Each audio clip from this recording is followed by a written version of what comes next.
Como a apóstola falou, vamos ler 2 Coríntios, capítulo 1, 2 e 3, Salmo 112. 2 Coríntios 1.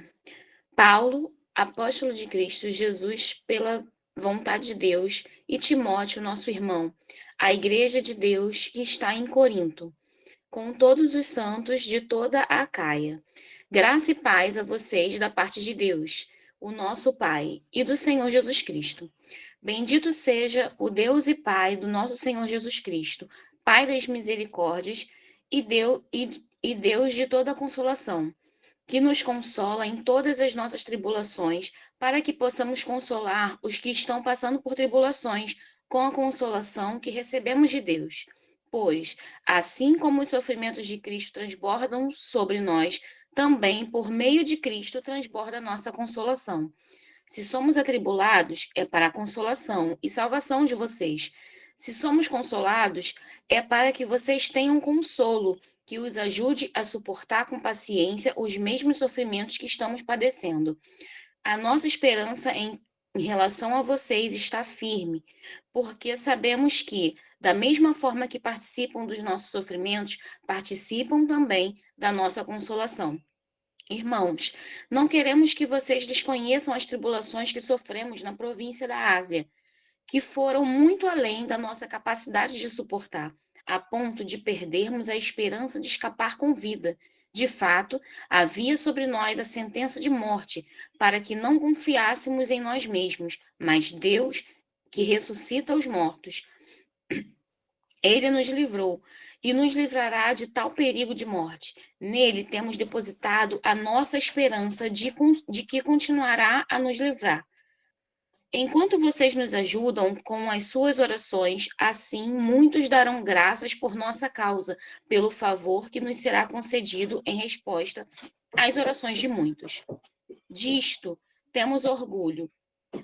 A nossa consciência dá testemunho de que nós temos conduzido no mundo, especialmente no relacionamento com vocês, com santidade e sinceridade, provenientes de Deus, não de acordo com a sabedoria do mundo, mas de acordo com a graça de Deus. Pois nada escrevemos a vocês que não sejam capazes de ler ou entender. Espero que, assim como vocês nos entenderam em parte, venham a entender plenamente que podem se orgulhar de nós, como também nos orgulharemos de vocês no dia do Senhor Jesus. Confiando nisso, e para que vocês fossem duplamente beneficiados, eu quis primeiro visitá-los, em minha ida à Macedônia, e, ao retornar de lá, voltar a vocês, depois ser enviado por vocês à Judéia. Quando planejei isso, será que eu fiz irresponsavelmente? Ou será que faço os meus planos de modo carnal, dizendo ao mesmo tempo sim, sim e não, não? Todavia, como Deus é fiel à nossa mensagem, a vocês não é sim e não, pois o Filho de Deus, Jesus Cristo, pregado entre vocês por mim e também por Silvano e Timóteo, não foi sim e não, mas nele tem sido sim. Pois em Cristo, cada uma das promessas de Deus é sim. Por essa razão, por meio dele dizemos amém, para a glória de Deus. Ora, é Deus quem faz que nós e vocês permaneçamos firmes em Cristo. Ele nos ungiu, nos selou como sua propriedade e pôs o seu Espírito no nosso coração, como garantia do que está por vir. Invoco a Deus como testemunha de que foi a fim de poupá-los que não voltei a Corinto. Não que tenhamos domínio sobre a fé de vocês, mas cooperamos com vocês para que tenham alegria, pois é pela fé que permanecem firmes. Capítulo 2. Por isso, resolvi não fazer outra visita que causasse tristeza a vocês, pois, se os entristeço, quem me alegrará senão vocês? A quem tenho entristecido? Escrevi como escrevi para que, quando eu for, não seja entristecido por aqueles que deveriam me alegrar. Estava confiante de que todos vocês compartilhariam da minha alegria, pois eu escrevi com grande aflição e angústia de coração e com muitas lágrimas, não para entristecê-los, mas para que soubessem como é profundo meu amor por vocês.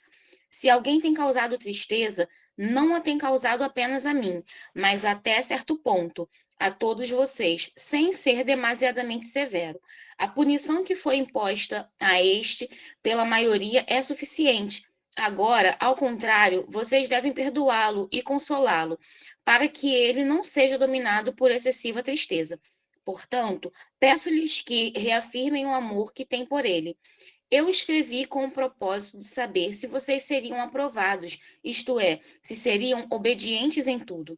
Se vocês perdoam alguém, eu também o perdoo. Aquilo que perdoei, se é que havia alguma coisa para perdoar, perdoei na presença de Cristo, por amor a vocês, a fim de que Satanás não tivesse vantagem sobre nós, pois não ignoramos as intenções dele. Quando cheguei a Troade para pregar o Evangelho de Cristo e vi que o Senhor havia aberto uma porta para mim, não tive sossego no meu espírito, por não ter encontrado ali meu irmão Tito. Por isso, despedi-me deles e fui para Macedônia. Graças a Deus que sempre nos conduz triunfantemente em Cristo e, por nosso intermédio, exala a fragrância do seu conhecimento em todo lugar. Porque, para Deus, somos o aroma de Cristo entre os que estão sendo salvos e entre os que estão perecendo. Para estes, somos cheiro de morte, para aqueles, fragrância de vida. Entretanto, quem está capacitado para tanto? Ao contrário de muitos, não negociamos a palavra de Deus, visando algum lucro. Antes, em Cristo, falamos diante de Deus com sinceridade, como homens enviados por Deus. Capítulo 3. Será que com isso estamos começando a recomendar a nós mesmos novamente? Será que precisamos, como alguns, de cartas de recomendação para vocês ou da parte de vocês? Vocês mesmos são a nossa carta, escrita no nosso coração, conhecida e lida por todos. Vocês demonstram que são uma carta de Cristo, resultado do nosso ministério, escrita não com tinta, mas com o Espírito do Deus vivo, não em tábuas de pedra, mas em tábuas de carne no coração. Esta é a confiança que temos diante de Deus por meio de Cristo. Não que sejamos capazes, por nós mesmos, de reivindicar coisa alguma como nossa. A nossa capacidade vem de Deus. Ele nos capacitou para sermos ministros de uma nova aliança, não da letra, mas do Espírito, porque a letra mata, mas o Espírito vivifica. O ministério que trouxe a morte foi gravado com letras em pedra, mas esse ministério veio com tal glória que os israelitas não podiam fixar os olhos na face de Moisés por causa do resplendor do seu rosto, ainda que desvanecente. Não será o ministério do Espírito ainda muito mais glorioso? Se era glorioso o ministério que trouxe condenação, quanto mais glorioso será o ministério que produz justificação. Pois o que anteriormente era glorioso já não tem glória, em comparação com a glória superior. Se o que desvanecia se manifestou com glória, quanto mais será a glória do que permanece. Portanto, visto que temos tal esperança, mostramos muita confiança. Não somos como Moisés, que colocava um véu sobre a face para os filhos de Israel não contemplarem um resplendor que se desvanecia. Na verdade, a mente dele se fechou, pois até hoje o mesmo véu permanece quando é lida e a antiga aliança não foi retirado, porque somente em Cristo é removido. De fato, até o dia de hoje, quando Moisés é lido, um véu cobre o coração deles. No entanto, quando alguém se converte ao Senhor, o véu é retirado. Ora, o Senhor é Espírito, e onde está o Espírito do Senhor, há liberdade. Assim, todos nós que com face descoberta contemplamos a glória do Senhor, estamos sendo transformados segundo a sua imagem, com glória cada vez maior, a qual vem do Senhor, que é o Espírito.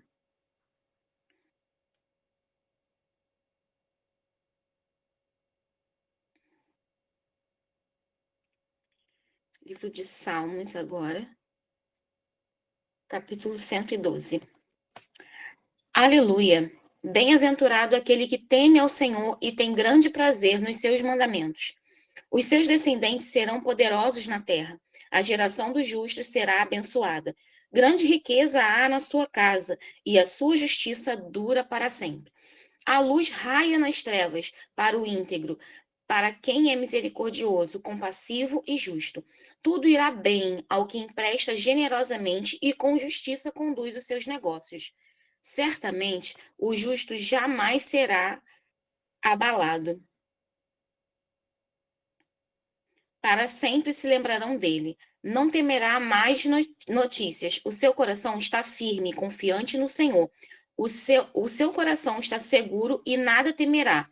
No final, verá a derrota dos seus adversários. Distribuiu generosamente aos pobres. A sua justiça permanece para sempre.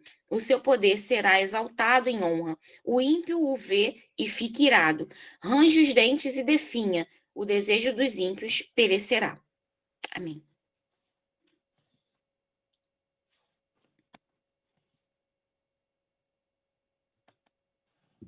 Amém, glória a Deus. Obrigada, querida pastora Rúbia.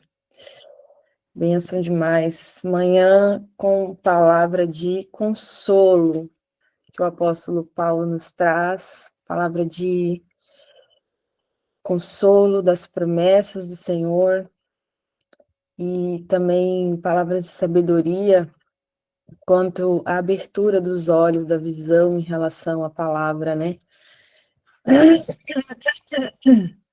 Nós temos aqui no capítulo 1, Paulo ele vai dizer, né? Ele inicia dizendo, o Deus de toda consolação, no versículo 3, capítulo 1.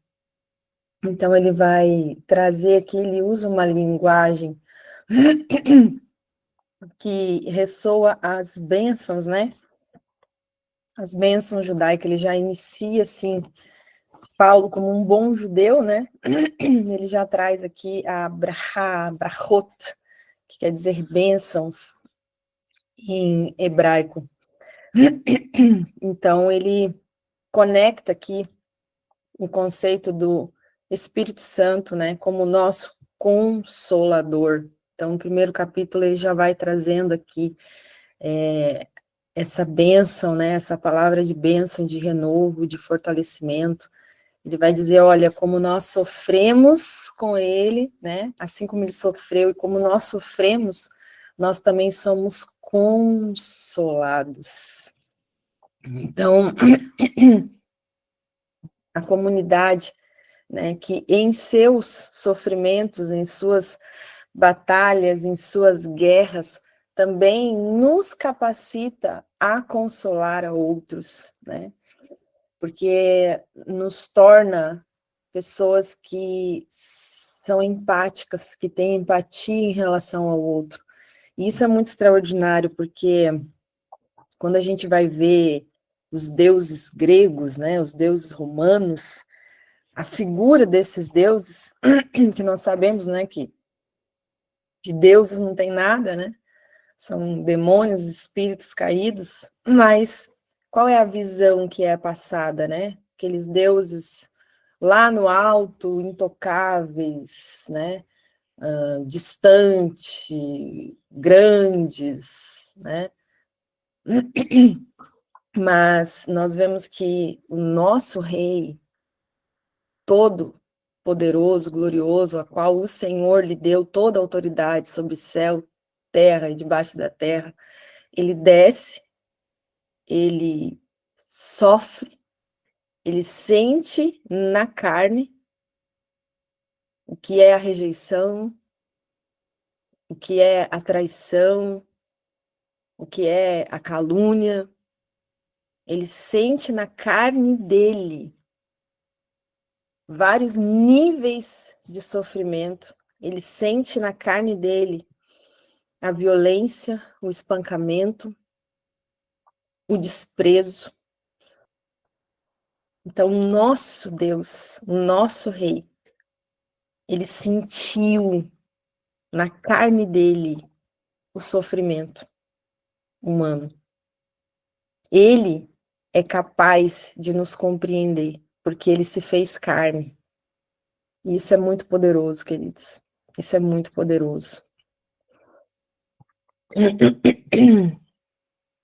Então, Assim como ele sofreu, né, e foi restaurado, glorificado pelo Pai, né, nós também somos consolados, restaurados, e há também à nossa espera um corpo glorificado. Então é muito poderoso isso, a gente entender o que Paulo está trazendo aqui nessa manhã. E os nossos sofrimentos nos ajudam a capacitar e a consolar os outros. Aquilo que a gente passa, muitas vezes as nossas feridas, né, elas, quando curadas, elas se tornam em cicatrizes, e essas cicatrizes, né, elas trabalham e fazem parte do nosso caráter renovado e transformado. E aí nós temos mais empatia e até autoridade para consolar os outros. Então é muito poderoso isso que Paulo traz nessa manhã. Ele vai também entrar no capítulo 2 e vai falar sobre perdão, sobre restauração, né? E a gente vê aqui como é poderoso, e ele até exorta aqui no capítulo 2, né? Eu vou abrir aqui, no capítulo 2, versículo 7.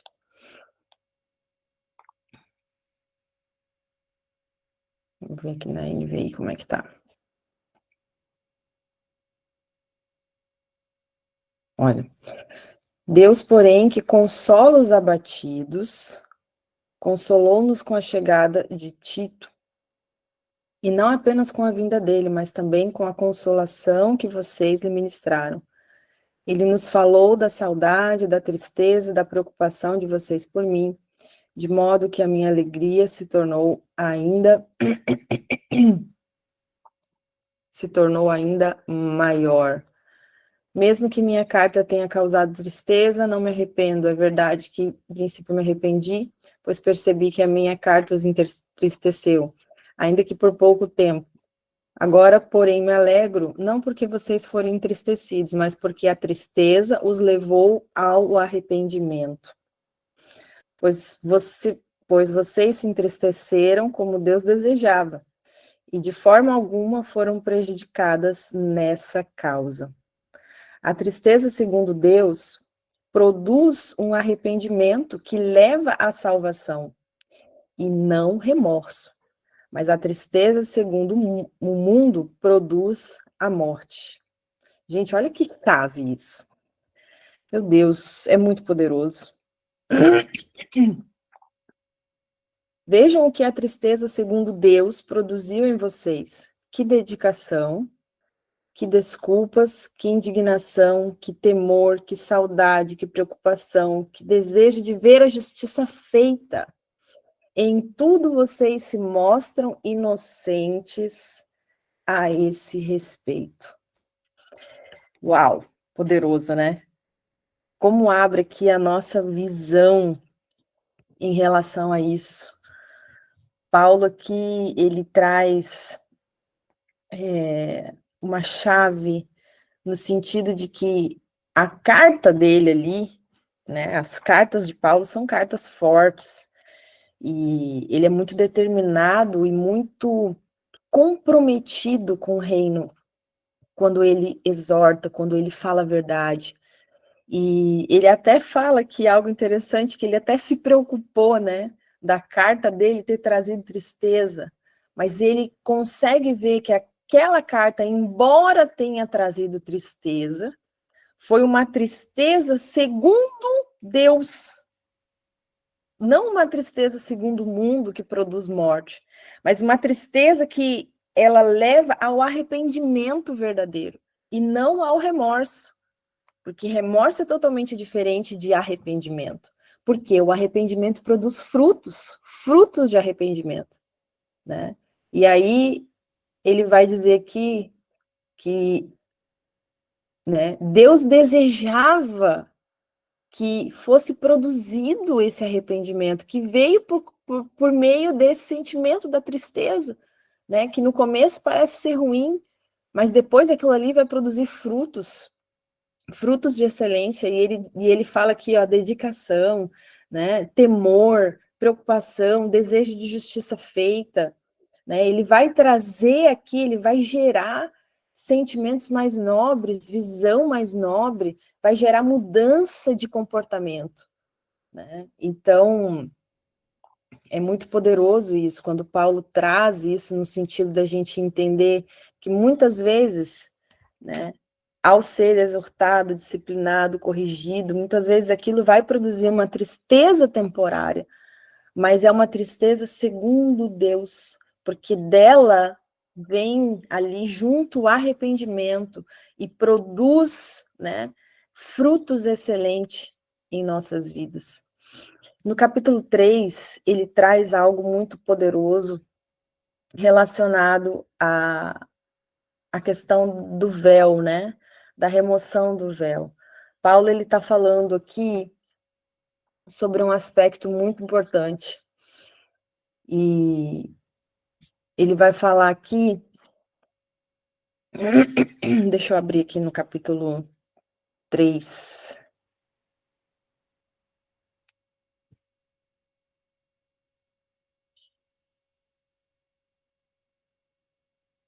Capítulo 3.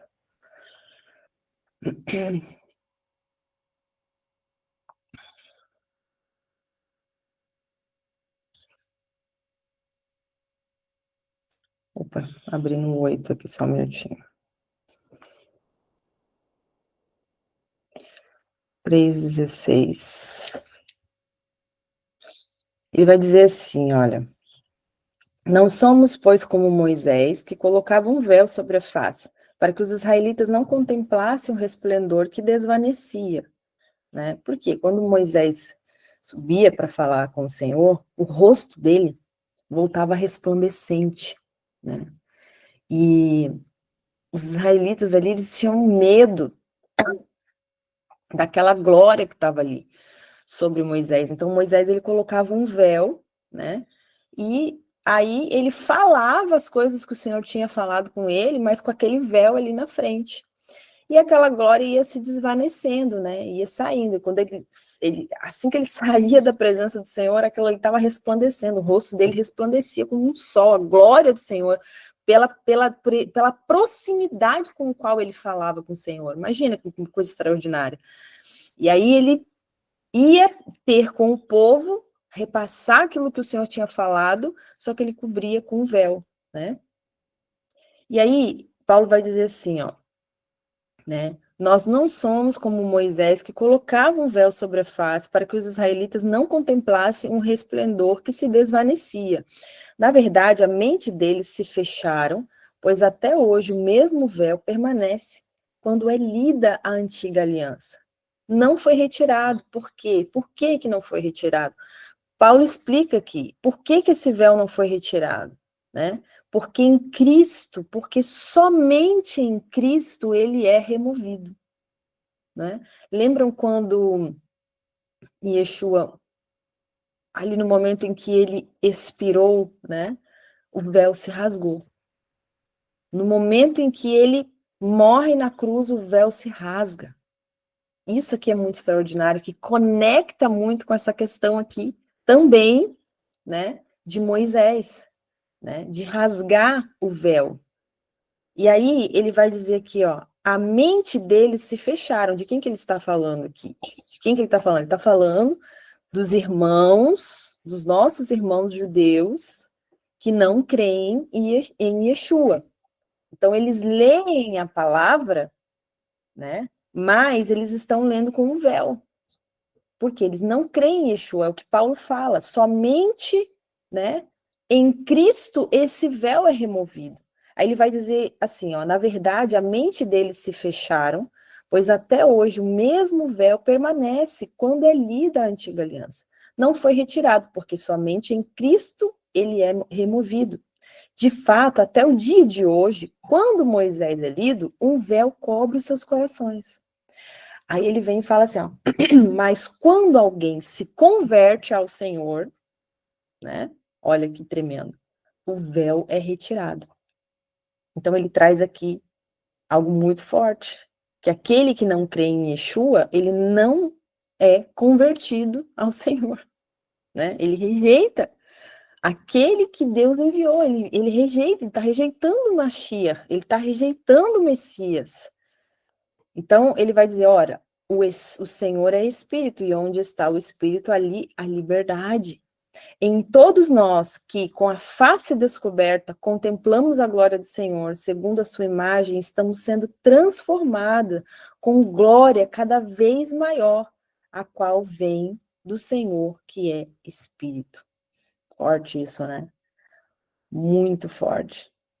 Então, ele traz aqui também o que ele está ligando e condicionando. Que quando nós temos a face descoberta, né, nós vamos, segundo a imagem do Senhor, uau, sendo transformados de glória em glória, uma glória cada vez maior, da qual vem do Senhor, que é Espírito. Então, aqui não significa que Paulo está abolindo a Torá, ou está substituindo, né? A lei, não, ele não está dizendo aqui que a lei é inferior ao evangelho. Ele não está dizendo aqui que Israel perdeu o seu lugar nas promessas. Gente, isso tudo é uma teologia sem fundamento, sem base. Isso são pessoas que pegam versículos isolados da palavra, né, e fazem um desserviço no reino, ensinando coisas que a palavra não diz, né? Paulo jamais está falando aqui que a Torá é abolida. Não, gente, misericórdia. Né? Ele está trazendo aqui um conceito que a Torá sempre apontou para o Mashiach. Sempre apontou para o Mashiach.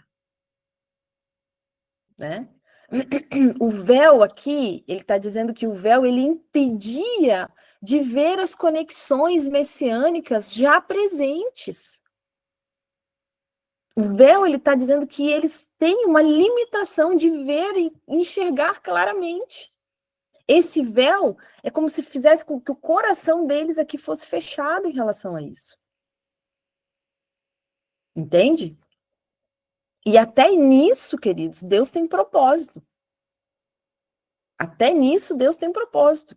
Essa questão do coração deles ter se fechado, Deus tem propósito nisso. E aí, Paulo vai dizendo aqui, né, no sentido da gente entender que a glória da lei, ele vai descrever no capítulo 3, que a glória da lei aqui, ela não foi diminuída, mas em Yeshua ela é amplificada. Entende? É como se, vocês já viram uma menorá, que é aquele candelabro de 7 braços? É como se você tem ali a menorá, né? Ela sempre ali teve aqueles 7 braços, mas agora ela está acesa. Ela está acesa. Entende? E é como se eles só conseguissem ver ela sem estar acesa. Então, a glória agora ela é revelada por meio do Mashiach. Entende? Então, a gente vai entendendo aqui esses segredos que Paulo vai revelando aqui para nós nessa manhã. E a remoção do véu, quando você remove o véu, isso é muito importante a gente entender, queridos, né? Porque tem muitas pessoas que pregam no sentido de que a lei foi abolida, de que a lei é isso, de que a lei passou, de que... Não, gente, a lei, ela é uma tutora. Ela foi ali uma tutora na condução até a vinda do Messias. Ela sempre apontou para Yeshua. Entende? Ela sempre apontou para Yeshua. Então, é algo que ela, com a vinda do Mashiach, ela completa. Yeshua fala, eu não vim para abolir, mas eu vim para cumprir a lei. Entende? Então, a gente precisa olhar a palavra como um todo. A Bíblia, ela foi dividida em Novo e Velho Testamento pelos romanos. né? Mas a Bíblia, para nós, ela é um livro só. E quando você fala em Velho Testamento, você traz até um sentido pejorativo da palavra. Quando você pensa em velho, você acha que é algo descartável, algo que não tem mais funcionalidade, né? É algo que intrinsecamente no seu cérebro é algo assim ultrapassado. O Velho Testamento agora e o Novo. Bom, tem um Novo Testamento. Então, né? Intrinsecamente você já vai no Novo e não é assim, porque o novo, ele fala o tempo todo do velho. O novo, ele explica o velho, entende? Por isso a importância da gente ver a Bíblia como um livro todo, porque ela é extremamente completa e as conexões do velho com o novo são infinitas, são tremendas. Então, tira essa mentalidade sua, né, de Velho Testamento, de Novo Testamento, isso daí foi feito pelos romanos, gente. Muitos anos depois em que a palavra toda foi escrita. Então, para nós, a Bíblia ela é um livro só. Ela é um livro só.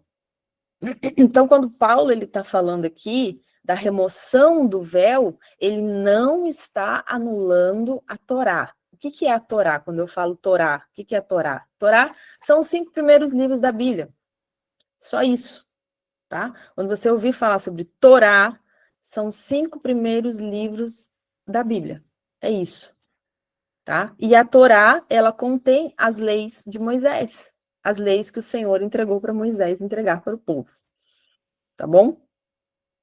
Então, a remoção do véu não anula a Torá, mas ela nos permite ver a verdadeira glória da Torá, a verdadeira glória da palavra de Deus. É isso que Paulo está querendo dizer, né? Então, por quê? Porque a glória, a verdadeira glória da Torá, ela sempre foi messiânica, desde o princípio. Toda palavra, ela aponta para o Mashiach. Toda a palavra vai apontar para Yeshua, certo? Então, reforçando, em Mateus 5,17, Yeshua vai dizer: não pensem que eu vim revogar a lei ou os profetas. Não vim para revogar, mas eu vim para cumprir. E aí, quando ele fala a palavra cumprir, né? O que é a palavra cumprir no hebraico, no sentido amplo dela? Estabelecer, confirmar, dar plenitude. Essa palavra em hebraico é a palavra lekayem. Lekayem, cumprir, que significa estabelecer, confirmar, dar plenitude. Glorioso demais, tremendo demais. E para a gente fechar, um versículo aqui poderoso, poderoso, poderoso demais. Quero deixar aqui esse versículo para o seu coração nessa manhã, que está em 2 Coríntios 1:20. Porque tantas são as promessas de Deus, tantas têm nele o sim, porquanto também por ele o amém, para a glória de Deus, por nosso intermédio. O que significa, né? Aqui, esse sim é o cumprimento pleno de todas as coisas, de todas as promessas do Senhor, né? E o amém, o que significa o amém? Que assim seja, ou é verdade. É o amém vivo, né? A confirmação sobre todas as promessas de Deus sobre a sua vida. Então, o que eu quero deixar para você nessa manhã, no seu coração, né? Que em Yeshua, queridos, em Yeshua, todas as promessas de Deus, elas encontram o sim eterno. Não como uma substituição, mas como um cumprimento glorioso do Senhor. Deus Pai, o nosso Abba, ele confirma e ele unge as nossas vidas. nos selando com o Espírito Santo. Ele é como o penhor da nossa herança. Então, aqui não é apenas um ato de salvação individual, mas é uma confirmação de que as promessas da palavra de Deus, as promessas abraânicas, as promessas davídicas, as promessas proféticas, elas permanecem firmes, inabaláveis. Então, em Yeshua, nós temos o sim, nós temos o amém que confirma. Ele vem e confirma, entende? Ele é tanto para nós, ouça isso nessa manhã, ele é tanto para nós o presente, quanto a garantia do futuro. Aleluia, meu Deus, aleluia, aleluia. Nós somos aqui propriedades seladas de Deus, com o Espírito Santo de Deus, né? Nós somos selados. Para quê? Para a glória vindoura, para a glória que está por vir. E no Mashiach, em Yeshua, todas as promessas, elas são plenamente cumpridas e realizadas. Realizadas. Vou ler o último versículo aqui para vocês, no capítulo 1.